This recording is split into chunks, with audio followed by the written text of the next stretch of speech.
Hello, 022 group and the rest of America out there. Just want to share you a little bit of a review video for your upcoming final exam essay, but also responding to something that I saw as a disturbing thing in a report this morning dealing with Asian Americans and how they're being mistreated and blamed for what's going on with the virus today. You know, there's a good line written by William Faulkner, said, history is a past that is not even a past. And when I saw the report this morning, I thought how true that was. World War II was the war fought for victory in the world against tyranny. It wasn't fought against the Germans. It wasn't fought against the Japanese. It was fought against an idea, but it was fought also to preserve an idea equally.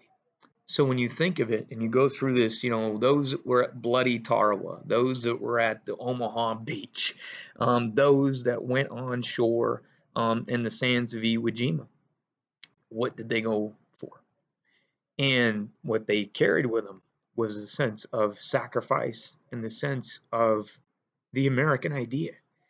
And it wasn't just white Anglo Americans, and this is the point. They were fighting for something better. They were fighting for victory at home. And so, you know, give you a couple lists of some people I think that's really important in this about preserving this idea. Let's say Ira Hayes. Ira Hayes was a Pima Indian, and Ira Hayes is was a Marine on Iwo Jima, and you know he was part of the Mount Suribachi flag raising. If that's not sacrifice, if that's not, you know, a sense of a love for one's country, I don't know how else to describe it to be one of the most be in one of the most indelible images of American history, if not for the Marine Corps.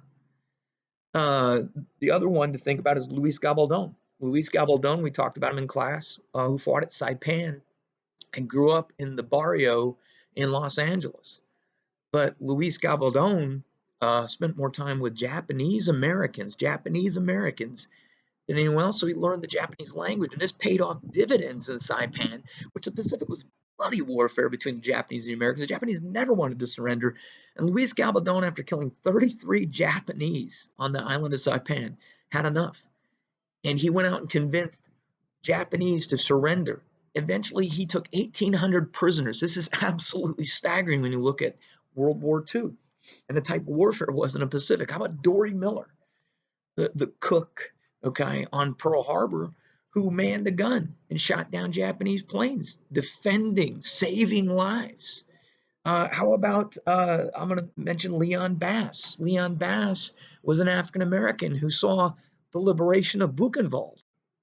And Buchenwald, of course, is a concentration camp. And he witnessed and he watched and he saw the bodies. He stacked the bodies. And especially he said, and he wrote this down when he said, when I stacked the bodies of children,